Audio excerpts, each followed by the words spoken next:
Après 2 saisons, Julien Vignali a décidé de céder sa place dans Télématin pour rejoindre le programme Affaires conclues.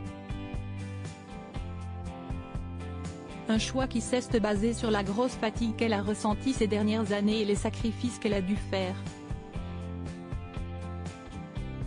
Si est bientôt la rentrée pour Julien Vignali, qui récupère les rênes d'Affaires conclues sur France 2 à partir du lundi 28 août 2023, avec Sophie Davant.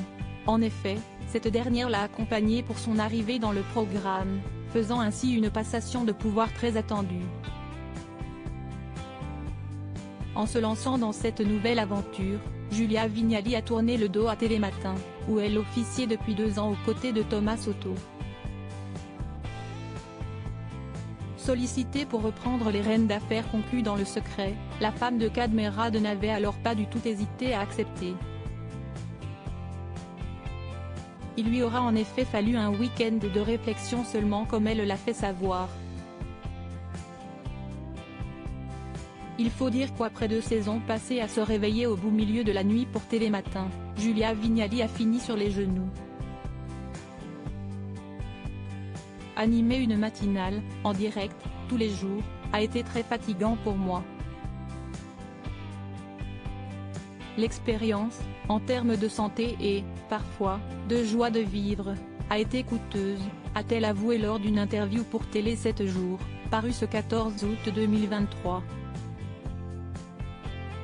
Et de nuancer néanmoins, mais même si j'ai dû faire des sacrifices, la contrepartie de vivre 3 heures de direct par jour, soit 1500 heures d'antenne en 2 ans, était géniale, pour moi qui n'avais jamais fait.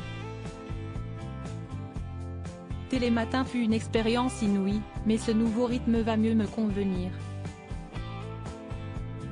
Julien Vignali va donc pouvoir retrouver le loisir de se réunir avec ses proches plus régulièrement, ce qui est le plus important pour elle.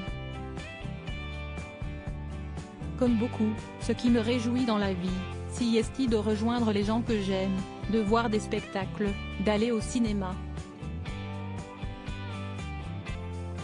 A-t-elle expliqué. Mais attention, il y a beaucoup de gens, moins bien payés que nous, qui se lèvent tous les jours à 4 heures du matin. Je ne suis pas en train de me plaindre de la pénibilité de ce que je faisais. Mais, malgré tout, ce n'est pas un rythme que j'aurais pu tenir sur le long terme, a-t-elle souligné. La maman de Luigi ne garde néanmoins que de bons souvenirs de son expérience à la matinale de France 2. De ces années, je me rappellerai évidemment l'équipe de chroniqueurs avec qui je me suis très bien entendue, et mon partenaire, Thomas Soto, qui a été un guide dans la nuit. Dans tous les sens du terme, lui a-t-elle reconnu.